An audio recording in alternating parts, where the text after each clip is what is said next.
It's Thursday night. All ye critters, come join us. It's time to continue our plan. There is magic and mystery from darkness. Our friendship will rise. But one thing's for sure, we never give up on the fight. Oh, get ready. It's Thursday night.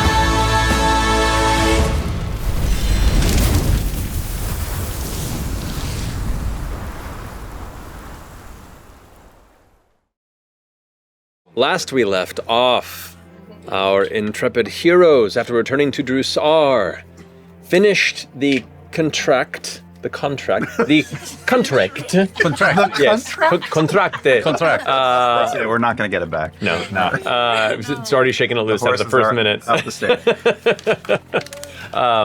With Gianna Hexam, completing your long-scheduled debt with her and her business, and as well as shaking loose some odd memories within yourself, things you haven't thought of or considered in quite some time.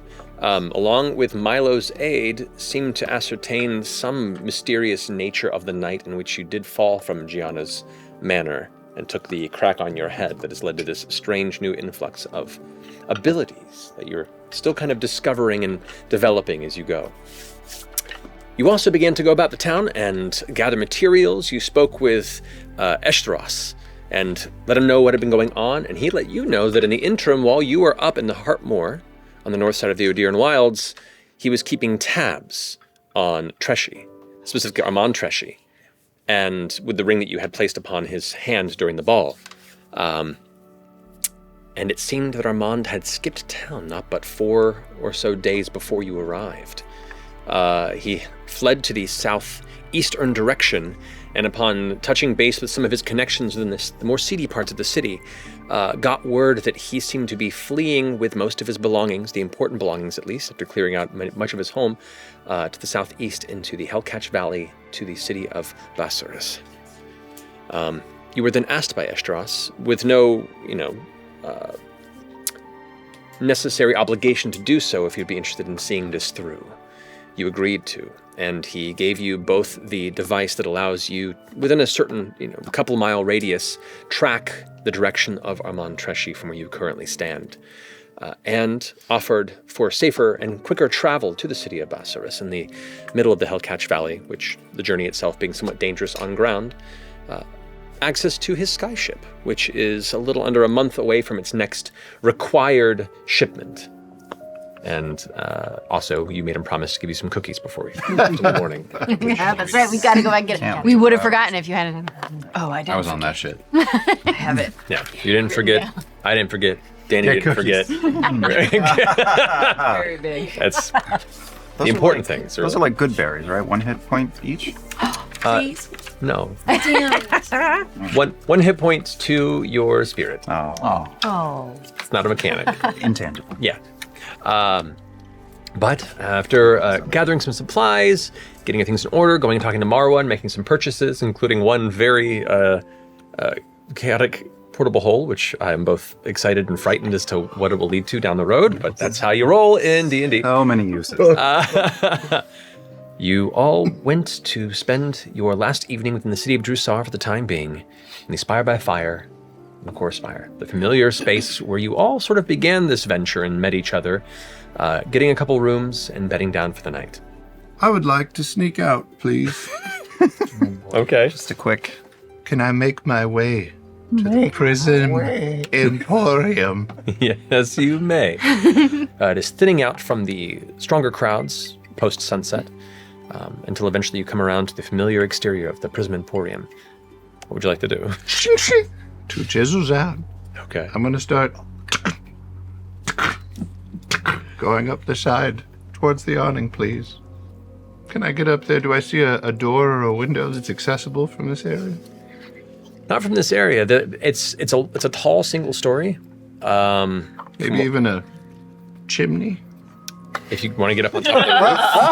If you want to look up onto the roof, you can. I'm looking for a way in, friend. So do you climb onto the roof? Yes. All right. I will creep, covered in soot, cloak down towards? You step into the dark front clerical space of the Prism Emporium. There is one single lit oil lantern that is set on the main desk where you had previously had a conversation over with Tuyen. You see across the way, closing up all the curtains on the walls, and holding in one hand what looks to be a steaming clay mug of some sort of a drink. Tuyen himself, her elven form kind of wrapped tightly in like a thick night robe, getting ready to go out and leave for the night, having finished closed up shop. I'm sorry. Your door was closed. Oh my god. Whoever's here, I don't want any trouble. Moving around in the dark real quick, trying to give little voice pings as I move around. So she'll like... Which I will say, with a natural 20 and an 8 on top of that, you do, as you begin to darting between, and the conversation seems to move sourcelessly, and you watch as Tuyen, holding the mug, is now like visibly shaking in her hand, and she's looking around. Someone shop should be like their home. You should feel safe. He's stealing my shtick. I certainly want to talk this out, whoever you might be. And you watch as she like starts moving over towards kind of this side portion of the door. It's important that someone who runs a shop charges fairly for their wares. I don't know what I did, what I said, but I will make it up to you. Whoever you are, please don't hurt me. There was a time years ago where I would have just sat by my lonesome and hated you from afar. But there's a different side of me now, and he wants to... Oh my god! What's happening? And you see the fucking werewolf just...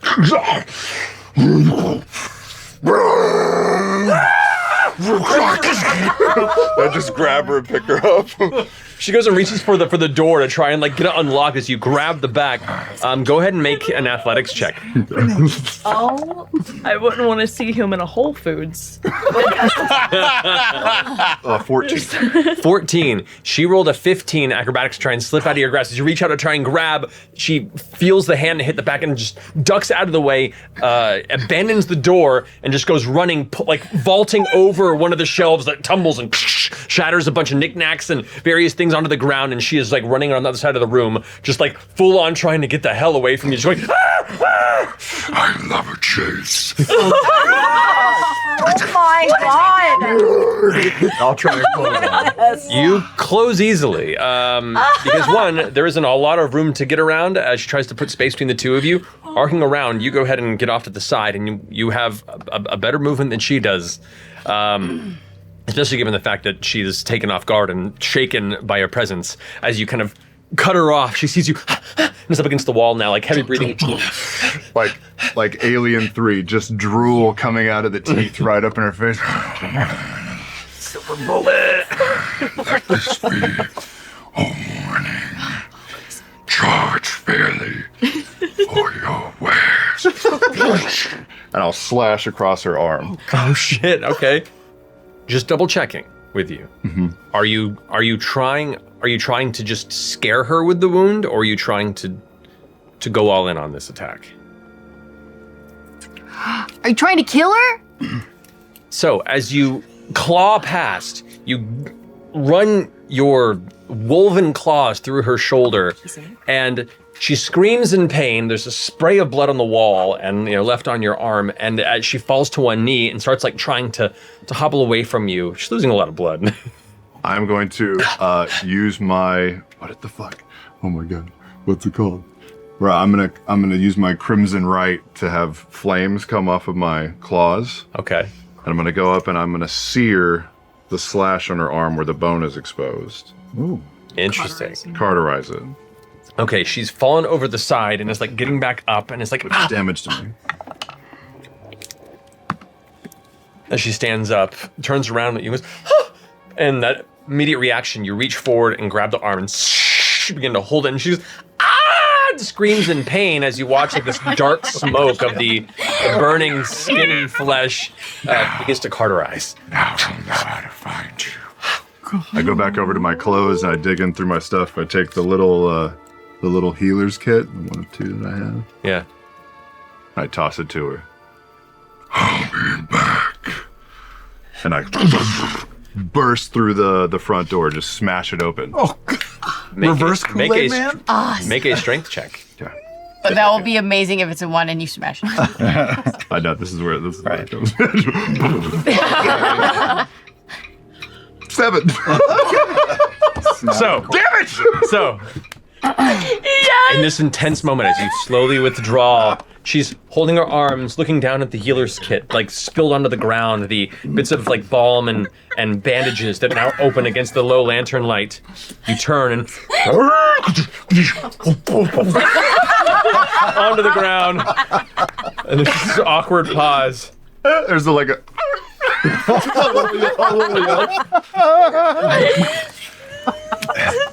You have a key. You return to the room. Take it.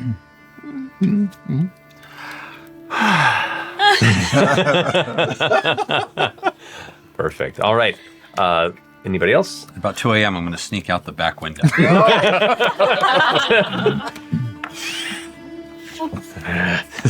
Alrighty. Well, with that, you do all manage to get a full night's rest. You can go ahead and take your long rest in Okay. until eventually the sunrise of the morning begins to warm the exterior of the Spire by Fire. Your chambers begin to warm as well. With that, you all gather yourselves, enjoy a breakfast meal before you have the rest of the day at your disposal. What would you like to do? Ashley? I mean, Fern? Oh no! He's shorting out again. Are you capable of keeping track of all of our stuff? I absolutely am. Of course. Wait. Hold on. We're giving Fern the bag with. Okay. Oh, wow. Is this? Are Say we goodbye to actually 50%. doing this? We're doing this. we should do this. Keep charge of our inventory? Yes. She's not going to give us anything. I think so. Just Liam thinks it's a wonderful idea. Yeah. just assume if you give it to her, you never really wanted it in the first place. That's fair. Yeah. That's very fair. It's like a storage unit. You're never going back. All right, so Fern, go ahead and add a portable hole to your inventory on your character sheet. That's your hole. Don't you want to go in your hole? Actually, I have something for you because I felt so bad about growling at you the other day, and the. Well, we're going to work on that, right? Yeah, totally. But I've been working, so like I have stuff, and I was like, he likes moons, so I made just like this simple like moon dish. But this is kind of dog shit, right? You know, you got the first thing and you throw it away, so fuck that. So like I kicked it up a notch, and I thought like it's all about relationships. So I wanted to incorporate your big moon and your little moon, and also just whatever comes next. So this is for you. Pass it down. Orem holds the box for like a good 10 or 15 seconds, just turning it over and looking at it, and then just looks up at you, puts his hand on your shoulder. You're a good soul. Oh, Thank you. thanks. Skyship. Where's the actual is not as We have important stuff as at this. Estras's. Cookies. Estros cookies. All right, go to Esther. Cookies. And, stuff. We and don't have to supplies do- off camera. And got the cookies. Yeah. And a statue to put in the hole. Okay. We don't have Food, to do Any general supplies that you wish to purchase that would be available within the general. We should probably get some more rope. You can do that. Food, rope. Food, rope, water. All right. Done. So you can mark off Fancy the cost of those as you incorporate them, and you head back to the Estros estate. And he's there, like, just currently taking cookies off of a platter and putting them into a. Oh, they're fresh, and you can smell it throughout the interior of the chamber. He turns around. Oh, I'm nearly ready. Just give me a few moments. And he finishes getting the last of his batch and adding them to what looks to be a small wooden box that he's already prepped. Within you can see there's a gentle kind of like mauve fabric that's kind of lining the interior of it. And he puts the last few cookies onto this stack of what looks to be probably close to 50 or so cookies he's made. Closes the top You can see beneath it, he already has ribbons kind of placed, and he kind of ties the top off, finishes it. Well, I guess good luck on your trip. Oh my goodness. Thank you so much. I'd like to think that we'll find our way back here again and see you again. I mean, yeah. But just in case, on behalf of the Bell's House and Zephyra as well, just want to offer our gratitude for all you've done for us here. I don't think we'd have had an easy a time at Jrusar without you. Well, I am grateful that our paths have crossed and that the memory of the great Bertrand who brought our paths together, it seems that he had an important role to play, more than he expected. And do return once you are able to apprehend Armand. There is much he has to answer for, and I would very much like to see it happen in person. It will be done. In some form or another. Yeah, I mean, he might dead be or missing alive. a tongue or a throat, but A throat. A tongue or a throat? He has the tongue, but the throat's gone. Yeah. If you can, try and keep him in one piece. yes, of course. And if not, things can be regrown. Oh. Whoa. I guess all I have to say is keep that heart pure as long as you can. So much of this world tries to pull it away. So much of it. Anyway, enjoy the cookies. Fly safe. Tell Captain Xandis thank you on my behalf. And be careful. Things get stranger to the south. As you come upon it, you can make out the details of this magnificent ship. 2 straddling pairs of sails fire off to the sides and outward like open hands. Well-polished brass trim and detail along the light-colored wood. You can see off to the very front of it, there are 2 thick wooden platforms. Well, looks almost like double-sided, but it's a singular piece of broomstone to each side that is about 10, maybe 15 feet from top to bottom, and it is wrapped around the center and anchored at those points. You can also see, as you're going to step up the staircase, back to the single ballista that is affixed to starboard side, I think, of the ship. As you see a figure step out and go, excuse me, what are you doing? And this gentleman approaches. You can see he's male human in probably his 30s or so. Captain Xandis? No. Are you looking for Captain Xandis? Yes, we were sent by Lord Estros. All right. Come with me. I will introduce you to the captain. You see a strong-looking, squat tiefling, non-binary, faintly gray-blue skin with no hair, just these kind of like curved, pointed ears and these horns that just kind of jut straight back about 7 or 8 inches or so before coming to a gentle curve upward, just ever so faintly.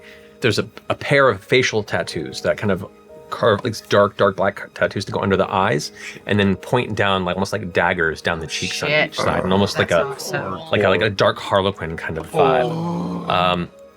You see they're wearing billowing clothes of like fiery reds and orange that contrast strongly with their skin tone, and a massive saber at their side. They walk up and go, "So, can I help you? You're supposed to be the people coming from the Estros, right? Said you're the Bell's House, that's right? We're Bell's House. I'm Captain Xandis, you're captain. You listen to what I say? If you don't do what I say, we throw you overboard, okay?" Whoa. Well, that was easy. No, I'm serious, I'll throw Have you ever thrown anybody overboard? like 20. Oh, okay. So many people make problems. They just keep making a problem. Don't make a problem, don't throw you overboard. Make a quiet insight check. No problem. Yeah. This is pretty good. That's 19. 19. Yeah. It hits you first.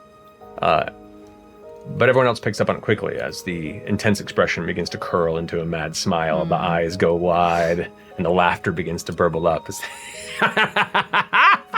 I love it when new people come on board. It's so fun. This is going to be a great ride, you guys. I can't tell you how excited I am. Hi, Mark. Didn't know if you'd pick up the inspiration.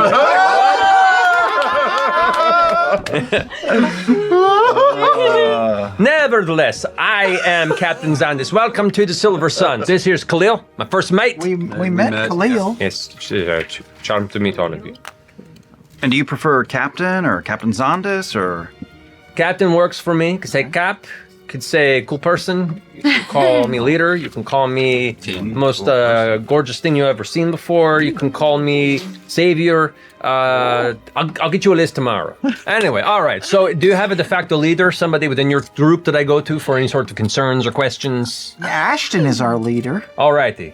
Which one of you is Ashton? I guess that's me. Yeah, just let me know anything you need. That's fine. Sure. I feel like we all have like all right. like specialties. You know, we all have like kind of heads of our own department. You know, you go to Fern in terms of itemization and organization. Oh, you that's go good to to know. FCG for counseling, Morale.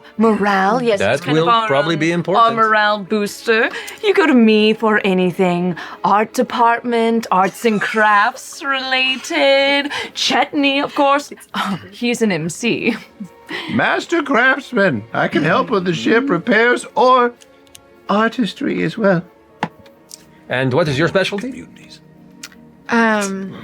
People. Yeah. Yeah, she's like our human resources department. You hear in your head. I'm good at weird head things. Human resources. Don't do that to me ever again, but that excites me if you do it on other people. And you're the small one. Security detail. I mean, you're the small one too. Don't get me wrong, but you're scary. All right. You got some nice tats over there, and you got some not a lot of defects on the muscles. You look very very cut. Marisha Ray. Push Them out. the knuckle bicep. Anyway, I will show you how to prepare the sails, and I will show you how to load the ballista, and generally keep the deck. And so, from there, Kamille begins to run you through just basics of running the ship very very quickly, and kind of with the idea of like we'll go into more detail as we're traveling, but right now we got to shove off. We got to do it soon to get on the sky. Kamille kind of points out the various like small chambers in the side and goes, Well, these are the rooms of which you can pick. The ones that are not occupied, the choice is yours. and you hear like some sound like a bell, like boom boom boom boom. Looks like we are about to take up anchor and head out shortly. But yes, welcome aboard the Silver Sun, and enjoy your stay. Thank you. On this ship is so fucking nervous. I bet people are gonna cheer for us as we're leaving. Oh, do we get to wave to them? Yeah! I hope so. We have streamers! Somebody here has some basic prestidigitation. I do. I have prestidigitation. Well, there I'm you gonna go. like fireworks as we take off. I join on the other side. Oh, do you have it too? Yes. I love it. I'm just Be shaving balanced. wood chips. So you all step up to the outside of the ship, getting onto the deck. I'm ashamed. Immediately it begins to shift, and you can feel the wind begin to pick up as it begins to drift away from the skyport. And blowing past you can see the dotted clouds kind of in the distance from you. You can see the horizon beyond as it begins to shift. And look, you glance over the side, and you can see below you getting smaller and smaller and smaller. You can see the skyport beginning to just vanish. The city of Jrusar beginning to just shrink for you as the Odiran wilds get wider and wider below. The ship begins to shift. The sails whipping up on each side. One begins to shift and turn, and the whole ship kind of creaks as it begins to rotate. And then you hear them fill wide as it catches the wind. The broomstones begin to pulse and glow. And the ship begins to lurch and take speed faster and faster. You glance back and you can see Captain Xandis there up at the top, holding on to the wheel itself, turning it. All right, everyone! Don't know what's gonna happen, but at the very least, I brought sandwiches. Orm has already sprung up onto Fern's shoulders and is holding onto her horns like tricycle handlebars.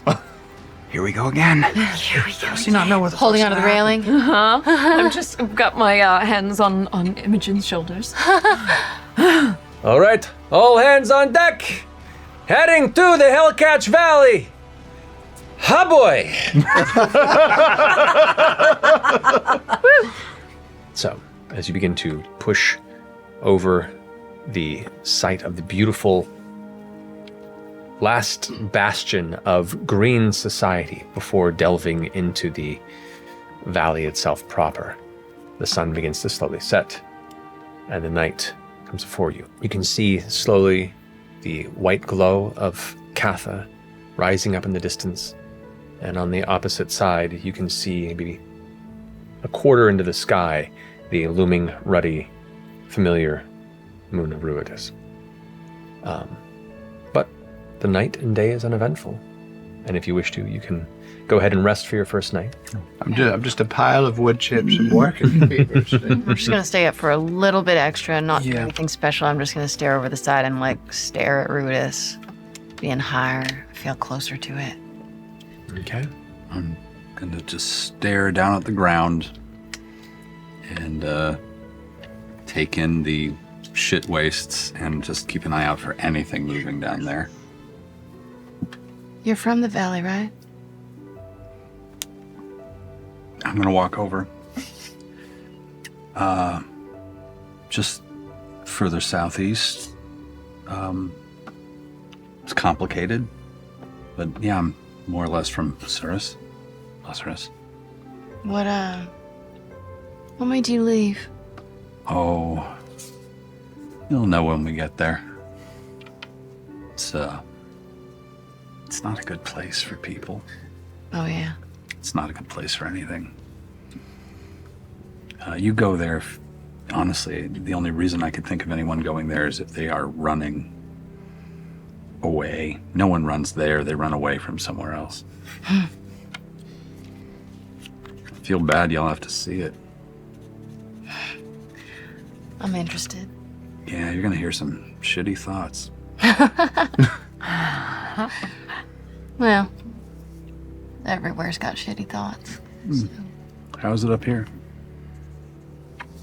Peaceful. I mean, Chet is pretty loud, but outside of that. Not to tell you what to do with your time, but that fucking moon ain't going anywhere. You should probably get some sleep. Yeah, well, so should you. Yeah.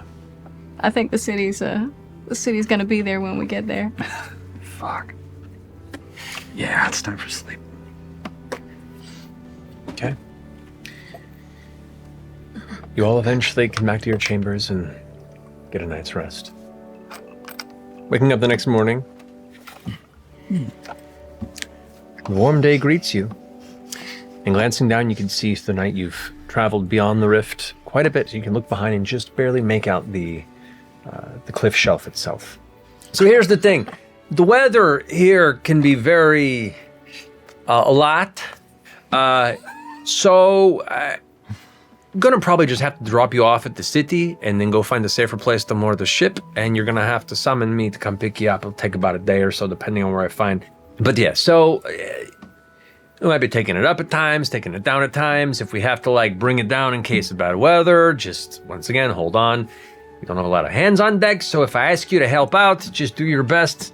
We've shown you some of the basics. Yeah, that's it. And they turn around and go back up to man the front. So after all that morning conversation, Orm, before it gets too late in the day, will wander to the... Jumps off.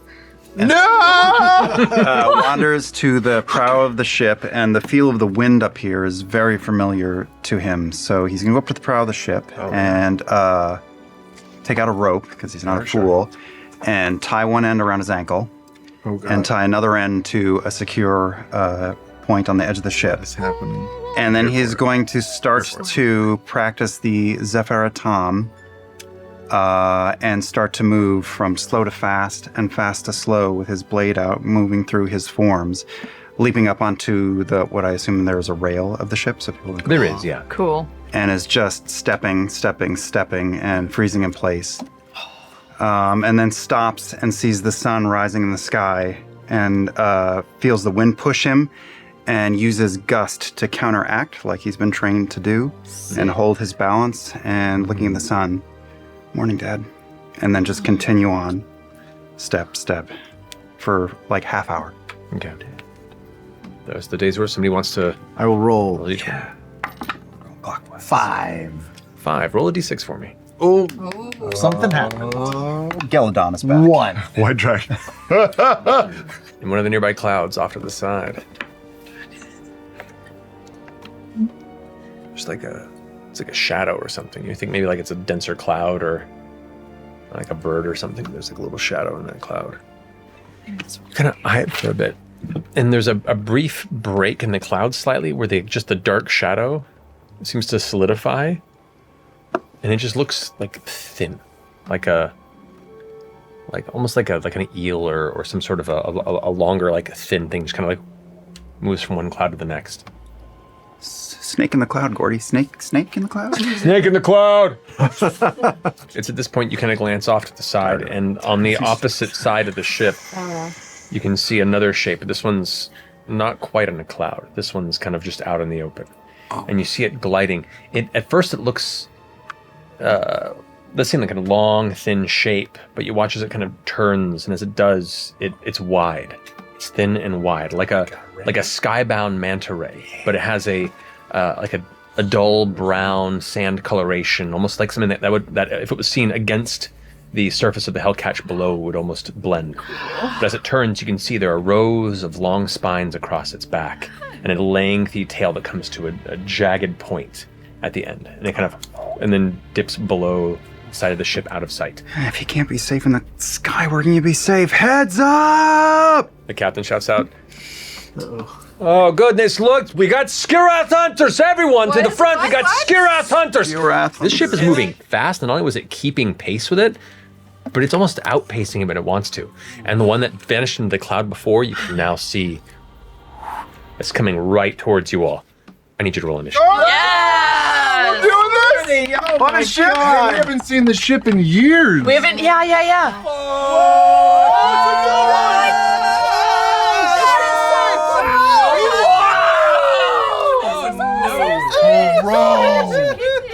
Oh, whoa, look at their weirdo faces. Yeah. All right, so beginning as they are both kind of darting forward towards the ship, Orem, you're up first. Oh, well, I can't reach them. I am going to step on the railing and block Gordy from this one. Are you holding your action until something comes within range? That's correct. Okay, that finishes your turn. It is their turn. It's going to go ahead and dart down towards you, Fern. Hello. Speed of 90 feet. It is able to do so. Speed? Yes. Oh, God. 90 feet? Yes. Yeah, go wherever it wants. Not to mention, the ship is moving this way and they're moving this way. So it actually technically, depending on the direction, can move more or less. What's up, but it darts down, and as it does, it like curls its wings in, and all the spines extrude and then fire out in a radius around. I need Ashton, Laudna, and Fern to all roll dexterity saving throws. Jeez. Louise. Okay. Excuse you. 7 total. Okay. 14 points of piercing damage. Damn! 14 points. 16. You take 7 points of piercing damage. 21. 7 points of piercing damage. Wow. This one here is going to God. rocket full speed towards you. Yes. Hello, me? Have mercy. 16 to hit. Oh, yeah. Silvery barbs. What's that mean? It's a new thing I've got. Ooh, spooky shadows, and they have to re-roll the d20. Oh. Must use the lower roll. Oh. Okay. That'll bring it to a 12. Oh.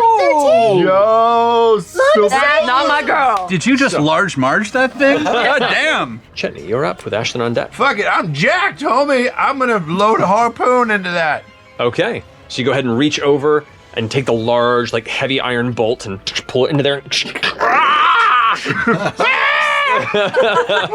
They'll take another action to fire it next turn, but you have it loaded and ready to go. First off, I'm going to fucking rage. There you go. You are.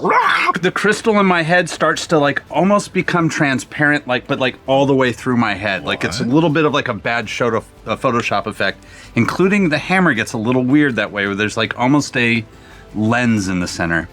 I know what's going on. Yeah, you do. I'm gonna kind of just charge up, and a portal is gonna open in front of me. What? And I'm gonna stick my hammer, and I'm gonna just toss my hammer straight down into it, and a small portal above that asshole is just gonna come down. Shut the fuck up. That is so cool. Okay, Got an occasional portal gun. I don't like these birds. And I'll get right under that one. Right here? Okay. Yeah. And I will at level 3. I'll cast blindness on both of them. Oh, damn. Okay. Okay. And I'll do it by like I'll say that my lenses sort of find the light and sort of like reflect it up into their eyes, trying to like blind them with sunlight reflection like a watch. Intense. That is fantastic. For the one up top, it's right above you. That's a 13. That's a failure. 1. That is going to be a 15, so that one succeeds. But that one is blind. All right. So Orem doesn't even look backward, but just uses his attack to slash the rope, cuts it, and then runs along the railing. What? No. I hate Yes. Slaps the Goliath on the shoulder and says, "Teamwork makes the dream work." And then I leap down and whip around the harpoon gun. Yeah. And aim at the one. I don't know if it's close enough or not. And fire at that At the because it's blind primed one? already. Yeah, because the Goliath loaded it. Yes. So you go ahead and fire that one. No idea if it's close enough. You go ahead and roll an attack roll for me. Okay. 20, that hits. Yes. Go ahead and roll 3d10. Sorry, 6d10. 6d10. What? 30 total. You fire and you watch as it just vanishes. And from the top perspective, Imogen, the air above you just as the ballista That thing misses goes you by right by your head. your feet, Yeah. and you feel the impact of the wind I just just cutting slowly around turn you. back to Orem like, Well, you see Orem do it like you hear, "Did I hit it?" And he does a pull up and goes, Yeah.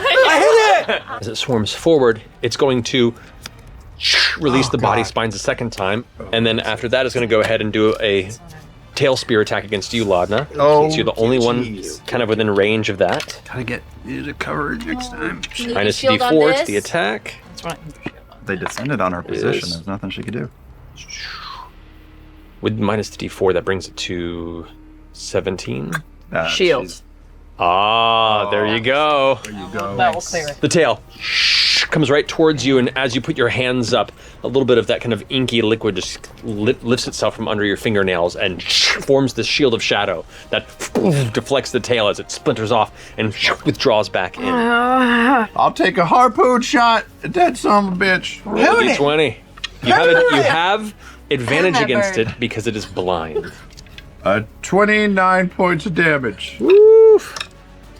A secondary harpoon shoots through its body. This one actually passes clean through it and into the floor right on the opposite side. Fern, you're up with FCG on deck. Okay. We'll get to you in a minute, Tirana. Very sorry. Just lay here. I'm gonna, with my hoof, I'm gonna Is Tirana down? get the base of the Feel her. harpoon and kick it so I can grab it with my hands. Okay, you hold it And I'm gonna take a shot at the big boys on the side of the boat. right there. Yes. All right, go ahead and roll d20, add 6. Yeah, these ballista are not affected by its aerodynamic ability. Natural 19. That's gonna hit. 31 points of damage. And you're pretty close to this point. It kind of turns around and you can see it's like weird eyes like kind of open up with the dark orb, and you release, and it tries to pull up, and the spear just sticks into its torso as it tries to fly up to avoid it. Immediately it folds, and they're not making any sound. It's just weird, odd, like silent combat from it as it pierces all the way through and it's now stuck. Like a good 2 feet on each side, just sticking out. Oh, I want one. Captain Xandis shouts, "All right, everyone, hold on!" Oh boy. And spins the wheel hard. The ship arcs this way and slams into this. oh, cool. Nice. Slams into it. Slams into it. Cool. As it does, it takes 15 points of bludgeoning damage. It is looking real rough. It's now their turn. Oh boy. This one here is going to go ahead and Slash. fly up. Yep, you do an attack opportunity. I will against not it. try to take its tail off. I will just try to get it as it goes. That is 18 to hit. 18 just hits. Go ahead and roll it. Goading attack. 16 total. 16 points of damage? Yeah. How do you want to do this? Well, I will just, in a panic, try to get it as it goes. And before I was trying to get the tail, but I will just strike out and go and pin the tail. And as it pulls away, the tail just sort of like splits and slices along.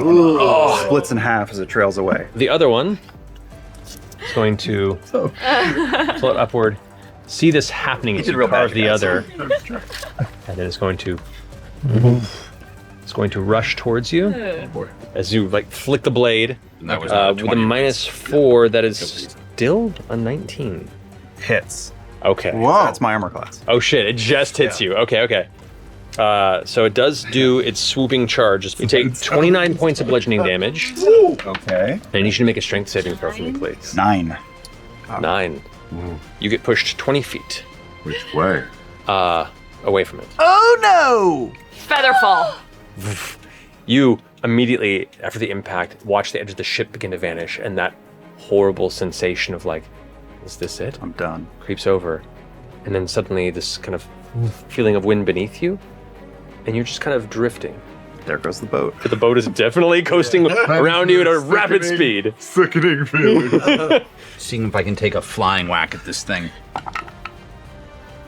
Took that reckless as fuck. That's 23. Nice. That hits. Go ahead and roll damage. Come on. Using the good shit. Baseball, come on. Yeah, that's good. 14 points of damage.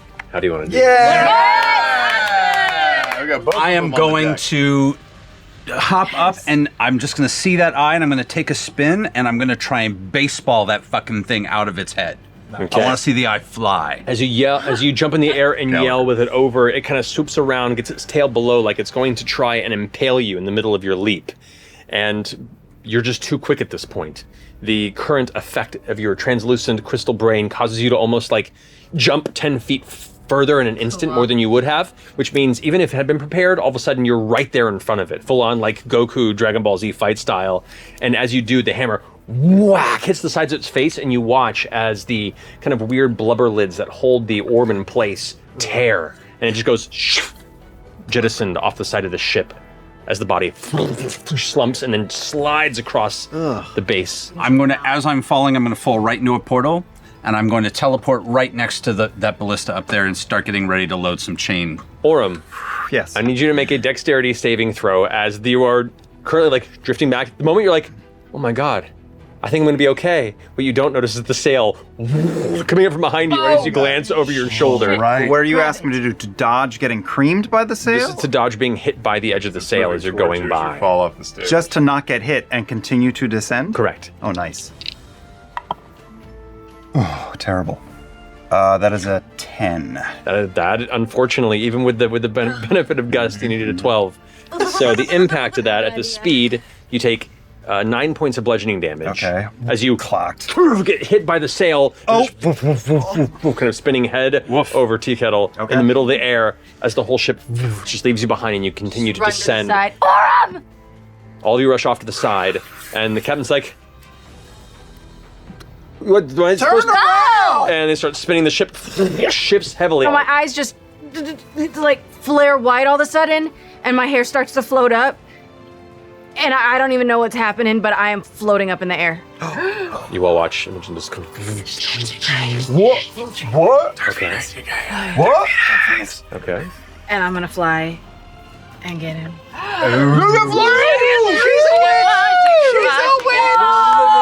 What's your fly speed?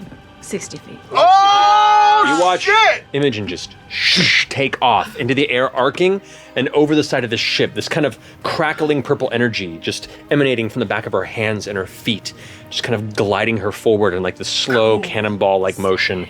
As you arc downward over the side, you see Orem just kind of flipping, and you're kind of dazed for the moment, but you're trying to grasp. You're floating slowly downward, but you're from the impact, you're also spinning over and over again. Yeah.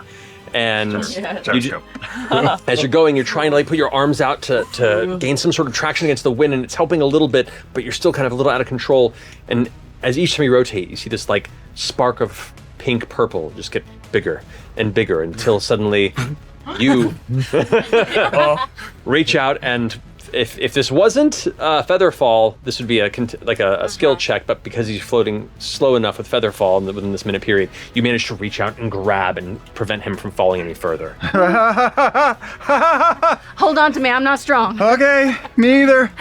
Boy. You have no visual on either of them. They just vanished. And then over the side. Yeah! Magneto touchdown! Oh, no! Yes. Wow. You can fly? Incredible. How did you do that? Since when? I don't know, I've never done that before. Are you all right?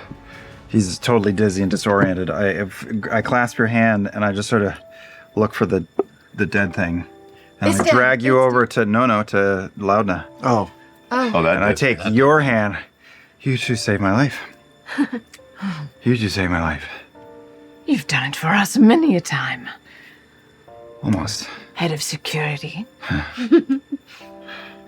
Hold on. And he runs over to the side. Feeding the shark. That's viable. That's viable. The sky. Feeding the sandworms. Skirath. Make some spice. That's how you make some spice. Yeah, it's gotta flow. Everyone okay? Holy shit! Very okay. Yes. That was absolutely ridiculous and incredible. I cannot believe that happened. Oh my, wow. Do you not see those very often? No, we like bring clothes and stuff. And occasionally when there's a fight, we shoot the things at the creatures, like we kind of try and get away or outrace them, but that was crazy.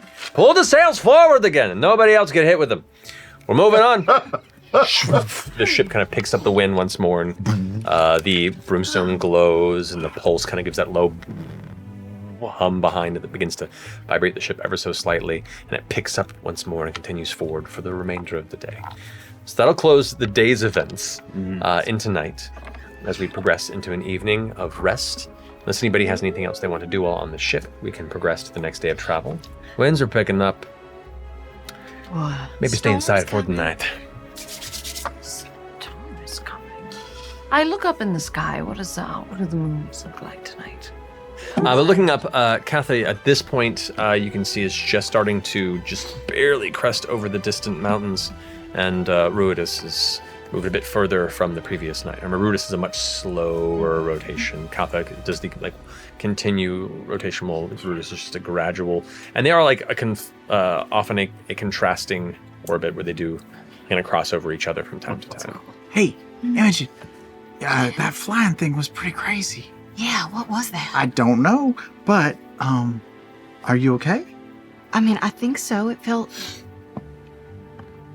like I could feel that electricity through my entire body. Anyway. It's amazing. Well, no, I've been thinking, I've been working on something.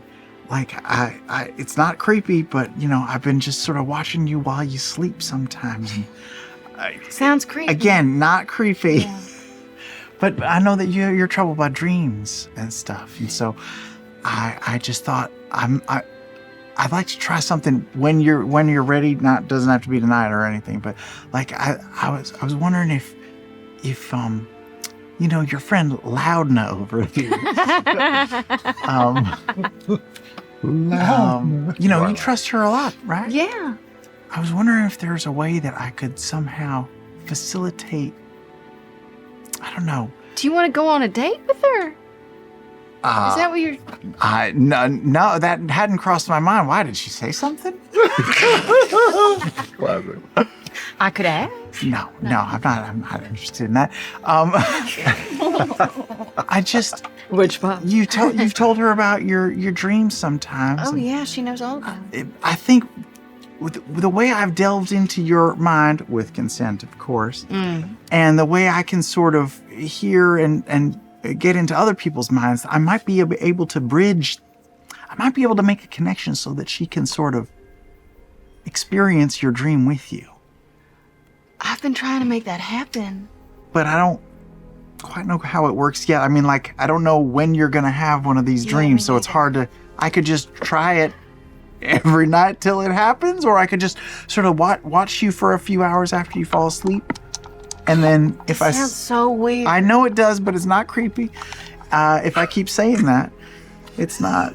But if I see you sort of, jerking or reacting badly in sleep, I could sort of rouse her and try to, I don't know. What exactly is this process? I don't know. I haven't done it yet, but I feel like there's a way if I maybe, touch you.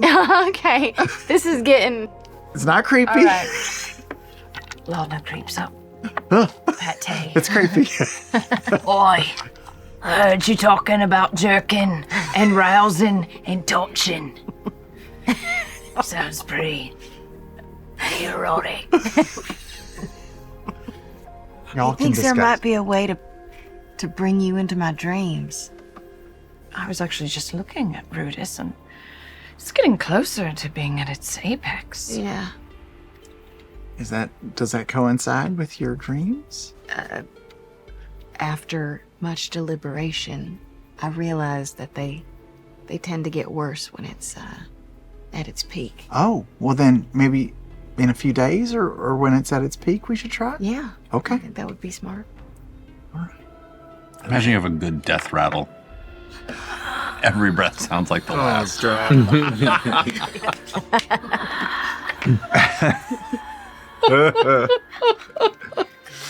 know what? I'm Just a gonna go spider sleep crawled in the. I'm gonna sleep in the other room. The night goes by without issue. You all rest soundly until eventually the morning comes here above the Hellcatch Valley. So, glancing out past the side of the ship as you continue into the deep parts of the valley, now from pretty much all perspectives, you see the Hellcatch surrounding you. And it is kind of like a fallen cauldron type valley in the center of the continent. At all sides, you see the broken mountain ranges that surround the outskirts of it. And you can see elements of the ground that just fall away into these deep ravines. As well as keeping an eye on the map, you see some of the sinkholes that were marked on there that are just these massive, almost like mile-wide, half-mile to mile-wide, like antlion type pits that vanish below, to some that are just open chasms that descend into darkness. And there are some that you pass that aren't on the map, not knowing how old that map may be. And you also see the telltale sign of monsoon flood grooves that give this like unique snaking trail, this awesome pattern that spreads across the valley in places, where it has this almost living, writhing appearance to it, just frozen in time, occasionally broken by odd, long streaks of movement, like someone had run a massive comb through it in certain places and turning. You catch vision off in the distance of like what looks to be a small cloud, a dust cloud that is emerging. And as it moves with your high perception... Ground level or in the air? Ground level. Okay. You can actually see it to be a cluster. Uncertain of how many it is, but a number of things are moving together and kicking up dust and leaving a trail behind. But beyond that, in the faint bit of turbulence, the winds not as bad as they were in the middle of the night as the temperature shift and at the elevation you were was, the day continues without much of an issue. As you bed down for the evening to finish your third day of travel here. Before we go to bed, Yes. I just pull Imogen aside. Quiet moment on the deck. You're doing all right? Mm-hmm. You know, you've grown so much just in the past few months. It's astounding.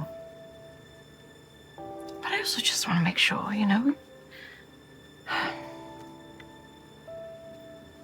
the pressure and just everything in this new group we've suddenly found ourselves running with. You've seemed a little, Out of sorts. Yes, I didn't want to say it, but... Yeah. And I don't want to question your empowerment. I know. Because if you are owning your truth, yes. But also, just want to make sure, that you're okay.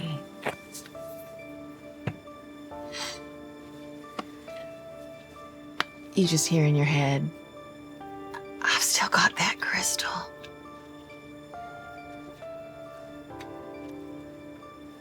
I respond in your head. Has the feeling of it changed?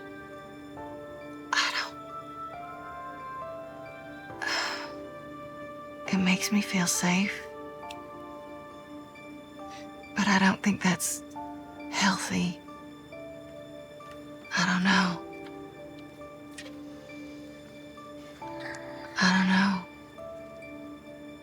I've thought about throwing it overboard, but I don't want to. Laudna, you feel this kind of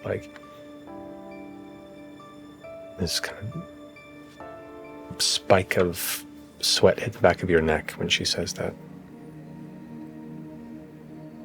Something unsettling about the prospect of it being thrown overboard. You don't understand it. You haven't really gotten a good look at it. But you're worried about her.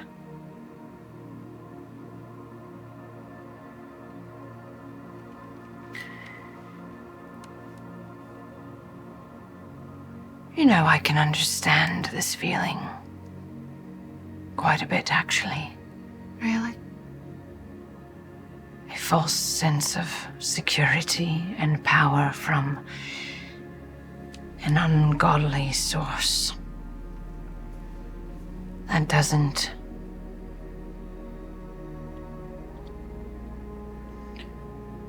you don't have the control.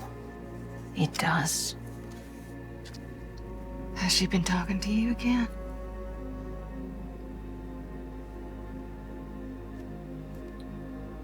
She made quite the theatrical appearance in the Heartmoor. After I went down in that, glowworm. Yeah. It can be intoxicating. Borrowing from a power beyond you.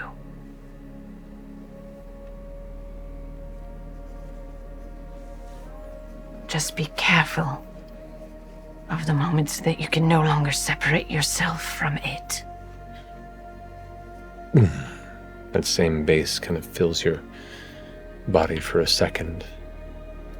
And there's a nervous itch in your mind about that stone that she's carrying. Does it feel familiar in any way?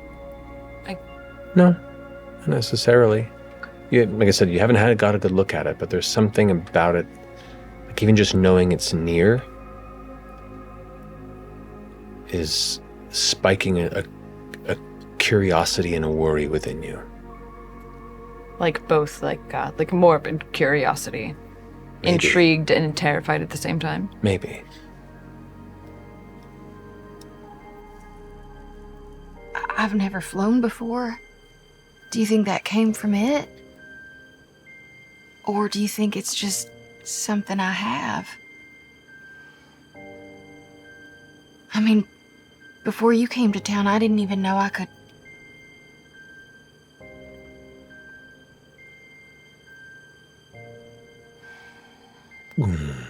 Once again, it hits the back of your neck. You don't know what this is. You should probably take a look at it. It's truly hard to say, and I don't know, if I'm necessarily the best judge of this circumstance. It's something that I ask myself daily on what's me and my own natural ability and what's hers. But, do you mind if I just take a look at it? Maybe if I can just hold it, I can get a better sense of what you're feeling. I take the pouch off my side. Spin my fingers, unfurl. It's all right. Don't do anything with it, Laudna. I would never do anything without your permission first.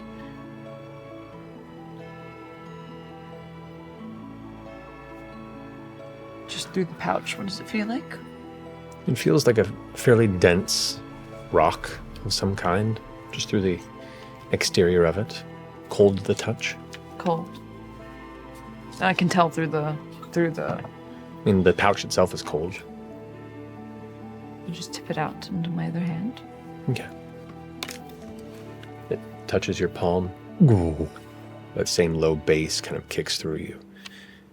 And it begins to get warmer. And warmer. And warmer. Your vision begins to darken at the peripheries of your eyes. Your perspective on Imogen begins to fade, almost like you've been holding your breath and the tunnel vision begins to kick in and all... Feels like I'm going to pass out. As you are focused entirely on this gem, unable to look away. Like a slowly increasing heartbeat somewhere within you. And a voice creeps into your mind that goes, "Child, this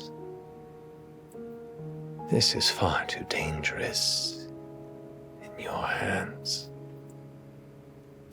Is it Delilah? It is. I'll handle this. I grip it. You do, and it feels almost searing in your hands. And as you do, you feel the warmth, the heat begin to travel through your arm. Tell me what it is. Shh. Tell me what it is. I've taken care of it for you. I drop it? You can't move your arm. And you just feel the heat traveling through your arm. I just reach out to Imogen. What are you doing? I can't. What are you doing? It's her. The heat passes through your shoulder and into your chest. She won't let me let go. And now that cold becomes a warm heartbeat. Grab her hand. Wait, what? It does what? That cold bass sound becomes a warm heartbeat as the warmth hits your chest. And at that moment, your fingers pull open and the gem is cold and broken. Ooh. I'm so sorry. I don't know what just happened.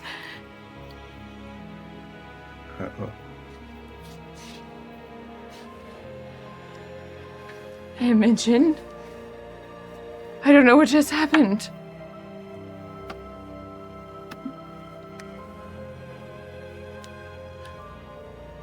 You lied. No. I didn't do anything, Imogen. Have you felt a searing heat from it before? No. Imogen, I can fix it. I'll fix it. We'll fix it. Yeah, we'll fix it. We'll fix it. I'm gonna go to bed. Laudna. All right.